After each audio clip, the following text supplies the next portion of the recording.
কোথায় ছিলে? বললাম তো অভির বাড়ি ছিলাম। অভির বাড়িতে?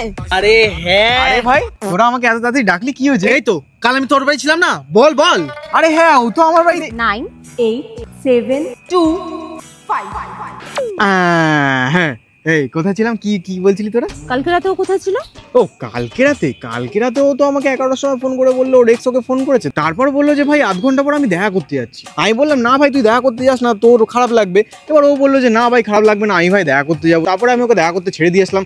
তারপর আমাকে আবার আধ ঘন্টা পর ফোন করে বলছে কি যে ওষুধের দোকান থেকে কি যেন একটা নিয়ে আসতে, কি একটা DRUX কি একটা বেশ নিয়ে আসতে। আমি আবার নিয়ে এসে দিলাম।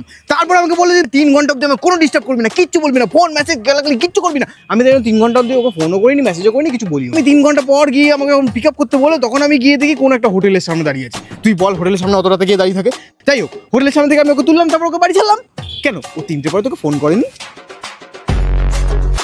এইগুলো কিন্তু ঠিক না ভাই, 3টের পর তোকে ফোন করা উচিত ছিল। তুই একবার ফোন করবি না ভাই, এসব তোরা করে বেড়া দেয়, তোদের দ্বারা প্রেম টেম হবে না ভাই।